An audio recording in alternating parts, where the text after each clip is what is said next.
Hi everyone, this is William from the Headphone Experience, and I'm here tonight with, I was going to call this a mini video, but it may turn into more than a mini video, so it's actually kind of a full review. This is of a couple of USB dongles that I got in a while back, and I haven't done a review of any USB dongles in quite a while, but I think about 4 years, so I don't really have much to compare these to.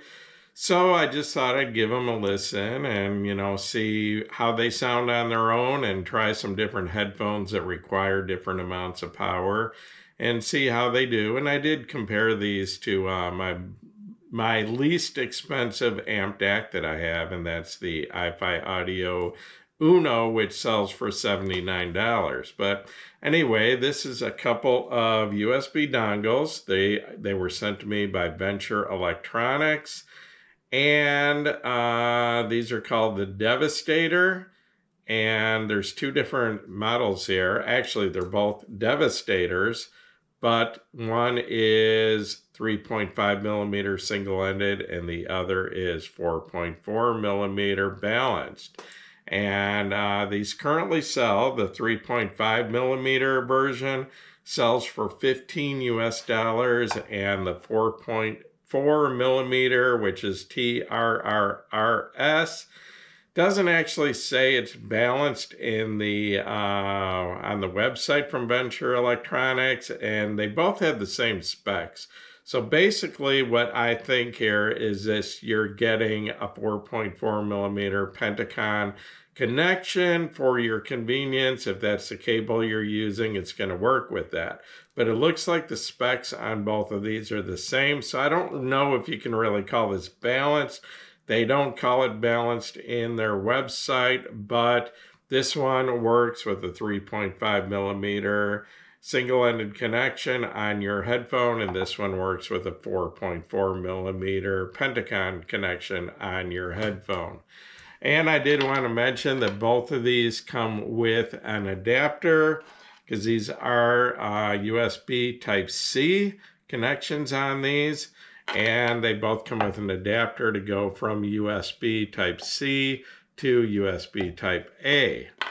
And according to the website from Venture Electronics, the power output of these are, and they're both the same, and listening to these switching back and forth, I did not hear a difference in volume level from one to the other. So I believe they both have the same power output, even though one's a 4.4 and the other's a 3.5. So anyway, the power output of these is rated at 110 milliwatts into 32 ohms, 57 milliwatts into 64 ohms, or 12.8 milliwatts into 300 ohms. And I'll try to give you a little bit closer look. Like I said, a Type-C USB connection to go into your computer, laptop, whatever. And this one has a 3.5 millimeter connection for your headphone. And then this one's exactly the same, Type-C, and a 4.4 millimeter Pentacon connection at your headphone end. So let me snap these back on before I lose them. Before I get into the sound of these, I wanted to mention what my equipment was that I used to test these. And I used my HP desktop computer. I'm running Windows 10, and I was using Windows Media Player. And I'm playing CDs that I ripped to the computer in WAV lossless format. And this is what I usually, the system I usually do testing USB type DACs or dongles or whatever. I had the system volume, the main volume on the computer, set at 100%. And then I controlled the volume of the headphones with the volume control in the Windows Media Player, and which goes from 0 to 100. And I'll be honest, I'm not a big fan of dongles for that reason. I don't like having to use my media player and try to use a little slide volume control that goes from 0 to 100 with a mouse and the cursor on it and slide it. It's just, I just have trouble with it and I don't like it. That's why I'd rather have an amp with a volume control, but these do have a purpose. And I would say the people that want these, the reason you would want one of these, a dongle or any other dongle, is if you're listening with headphones from a 3.5 millimeter headphone jack from either a desktop computer, a laptop computer, a tablet, whatever, you are going to get a lot better sound using a dongle from the USB output. You're going to get a lot less background hiss and just better quality sound. Usually the 3.5 millimeter headphone jack on a desktop or laptop computer or a tablet usually has really crappy sound quality. I mean, usually low fidelity, small sound stage, usually a lot of background hiss, especially if you're using a sensitive headphone, and very little power if you're not using a sensitive headphone that needs a little bit of power. Okay, the headphones that I primarily used 4 headphones to do this review. And the reason I picked these 4 headphones is they have significantly different power requirements. So the 3 main headphones that I used to test this as far as sound quality, or to test these, were the Hifiman Sundara, which is a moderately hard to drive headphone. It's planar magnetic, needs pretty substantial power, more power than pretty much any dynamic driver headphone. Then also the Hifiman HE400SE, which is Hifiman's $109 planar, but it requires pretty significant amounts of power. It needs more than the Sundara, needs more than the Arias, more than the HE1000s, more than the Anandas. The HE400SE needs a lot of power to sound decent. Without enough power, it sounds really flat and lifeless and has very little bass and very undynamic. Anyway, and then to really put these to the test, I used the Hifiman HE6SE version 2, which you can probably see sitting right here, which is an extremely power-hungry headphone. The only headphone I've ever reviewed or listened to that needs more power than the HE6 is the Hifiman Sundara, and it's just a little bit more. This probably needs like 90% of the power of the Sundara, and it's an ultimate test of the ability for an amp or even a dongle to see how much power it can put out. Then on the other end of the power spectrum, I use the Sony MDR-V700 DJ headphone, which I've had for about 20 years. It is extremely efficient. It's something like 15 decibels at 1 milliwatt. It's more sensitive than most IEMs. And the reason I use that is I can find out if an amp or dongle has any background hiss, because if there is any background hiss at all, that headphone will detect it. It's I mean, way more efficient than even say a Grotto SR80 or something like that. So I use that primarily to test for background hiss. So in fact, I'll talk about that first. I was going to go on to the sound, but what I did is I tried both of these, and I plugged them in. Like I said, had the system volume set at 100, set the volume of the computer or the Windows Media Player down to 0, plugged in the Sony MDR-V700 DJ headphone, and turned it up to a comfortable volume. And I was only at 3%. Let me see, I've got notes. Yeah, only 3% volume gave me a comfortable listening level with the Sony. Only 6% gave me a moderately loud volume, and 10% volume gave me a very loud listening experience. Okay, so that gives you an idea how efficient that headphone is. Only at 10% volume, it was very loud. So then what I did is I paused the media player and turned up the volume control on the media player until I could hear background hiss, and I had to get all the way up to 50% before I started hearing any hiss at all, and even at 100%, there was just a slight hiss. So basically, these things are dead silent as far as background noise. Even with the most sensitive headphone or IEM, you are not going to hear background hiss unless you're at a volume level far beyond what you could listen to the headphone or IEM at. So very quiet background on both of these. Okay, so with my other three headphones, which I use primarily to review the sound of these, the Sundara, a comfortable listening level. I had the volume set at 17. It sounded good. At a moderately loud listening level, I had the volume control at 50. So I was halfway up on the volume on the media player, and it still sounded pretty good. It wasn't bad. To get to the, I'm sorry, I'm wrong. Okay, I was at 17% for a comfortable listening level, 25% for a moderately loud listening level, and I thought it still sounded pretty good.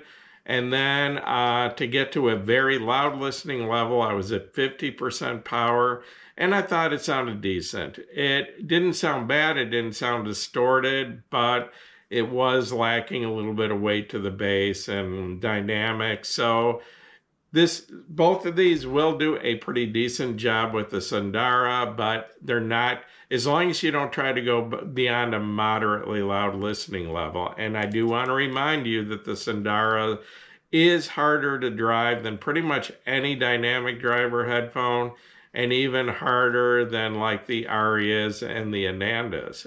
In fact, the HE1000s are easier to drive than the Sundara. So these are basically going to have enough power to do a pretty decent job with any of those. Okay, then I went to the HE400SE, which is, I would consider hard to drive. It is a power-hungry, hard-to-drive headphone.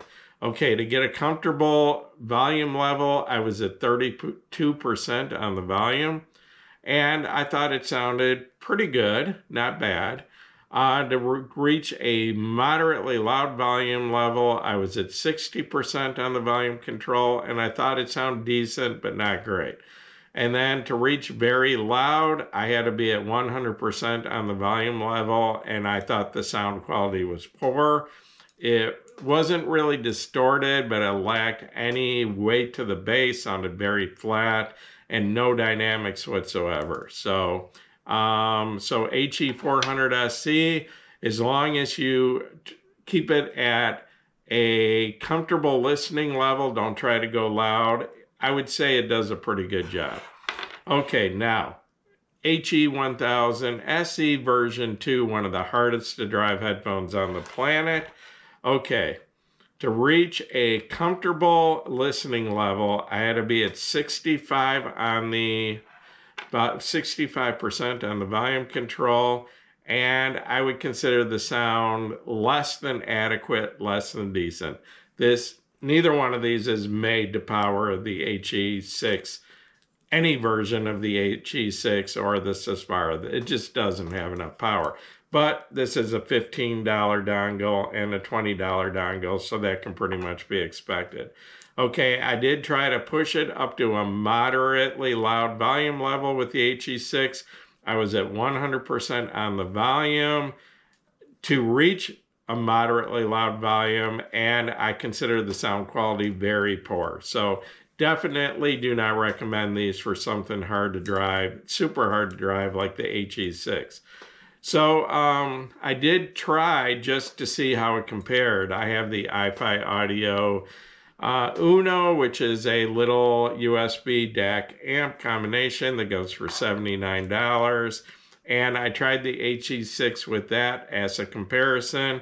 And that has two different gain settings. On low gain, it did a little bit better than these, but on high gain, it did significantly better powering the HE6. So if you have a harder to drive headphone, like the HE400 or especially like the HE6, you're probably better off going with a smaller, some sort of DAC amp that's capable of putting out a little more power. I thought with the Hi-Fi Uno, I thought on high gain, I thought it did a decent job with the HE6 at low volume, and an okay job at moderately loud, but not great. So, that's that's a headphone that needs a lot of power. You want to get the best out of an HE6, you plug it into something like this, the Burst and Conductor 3, which is the reference, Conductor 3 reference, which is rated at like 8 watts per channel, or you've got up here the, I don't think you can see it in your picture, the Audio GD Master 9, or even this OTL amp here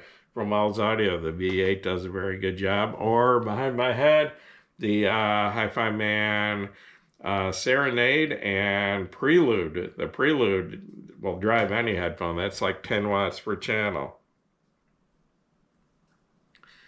Looks like my, well, maybe not. My phone says that my camera is disconnected, but my camera says it's still running. So who are these for? This is for a person who is using their laptop or desktop computer or tablet, trying to use the 3.5 millimeter headphone output, and you're probably hearing background hiss. You probably don't have a great sound. You're probably lacking the power you need to drive your headphones. This is going to do a much better job. So for $15 or $20, if you want the 4.4 millimeter headphone jack, you can get a much better sound by using the USB output from your laptop, desktop, your tablet, rather than using a 3.5 millimeter headphone jack provided on that, or some of them don't even have it. So then, you're going to be much better off. So do I recommend these? Yes, within limits. If you want to plug your moderately hard to drive headphone into your desktop, your laptop, your tablet, and get a much better sound than the built-in headphone jack, these are definitely going to help you. And at $15 and $20, how could I not recommend these? They do sound good. The tone balance, I don't even think I talked about the sound really. Tone balance, very linear, flat. The clarity and detail was very good. The sound stage had a good width to it. Not a huge amount of depth, but decent width. The imaging and separation on these, I would say, is very good, very clean, very good separation of the instruments. And like I said, background noise is dead silent. So yeah, I can definitely recommend these within limits. I've already told you several times what I recommend these for. And just as long, I would say anything like Sundara on down as far as hard to drive headphones. With most dynamic drivers, these are going to work fine. Are these going to take your headphone to the limit? No. Even like Sundara, some you're going to be much better off with a more powerful, dedicated headphone amp, but you will get a pretty decent sound out of these. So I'm going to wrap this up. This is, once again, this is William from the Headphone Experience. If this video helped you, please give me a thumbs up. And if you haven't already subscribed to my YouTube channel, please do so. And please join us at the Headphone Experience on Facebook. We're at over 36,000 members. And once again, thanks for watching my video.